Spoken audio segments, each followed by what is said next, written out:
48 хоногийн дотор 500,000-аас дээш Монгол иргэнийг маш хэрцгий хүнлэг бус байдлаар бүр хүний санаанд багтахааргүй маш хэрцгий байдлаар хөнөөсөн Хятад тариачдын бослого 1891 онд гарсан. Монголчууд түүхэндээ 4 удаа маш том их хялгыг үзсэн байдаг. Үүний нэг нь болохоор Улаанмалгаатны бослого гэх Хятад тариачдын гаргасан маш хэрцгий хялга байгаа. Бидний үйлдэл хамгийн амар хэрцгий хялгуудаас нь дурдах юм бол нэлх хүүхдийг одоо олон талаас нь одоо сэрээдэж амьдар нийдэх жирэмсэн ихийн гидсийг нь одоо хүлээд ургийг нь нүүрэн дээр нь тавих гэх мэт бүр үнэхээр бүр атгууснаас дор хүний санаанд багтахааргүй амар зүйлүүд хийсэн. Энд маш дэлгэрэнгүй бичсэн сурвалж байна. Үүн дээр болохоор зүгээр ч нэг хядалгүй хүний ясанд баймгүйгээр нэлх хүүхдийг ханан цавж алах, жирэмсэн эмэгтэйн гидсийг нь хүлж гидс дээр нь ургийг нь тавих, их хүү хоёрыг хүчээр хорцуулж байгаад дараа нэгнийх нь нүдэн дээр тамалж алж байгаад дараа нөгөөдхийг нь алах, мянга мянгаар нь бөөгнүүлж байгаа шатааж алах, нэрэ хүүхдийг амьдаар нь сэрээс авахар зоон идэх.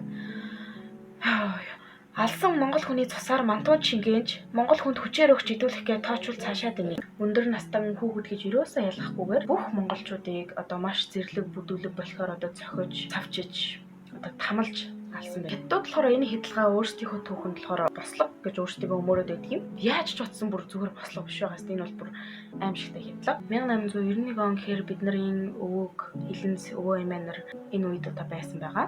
Тэдний ам дамжсан ярианаас сонсохоор болохоор жирэмсэн ихийн одоо гидсийг нь хүлээд ургийг нь гаргаж ирэнгүүтээ бүр ингээ олон түмэнд үзүүлээд монголчуудын зүрхийг үзүүлээд тэр хүүхдийг нь одоо нүдэн дээр нь шууд чадаар ингээ зоогоо чадны үзүүртүүлгөөд Монголын газар нутаг дээр ингээ зоогоод тавьчих. Тиймэрхүү дүр зураглалууд.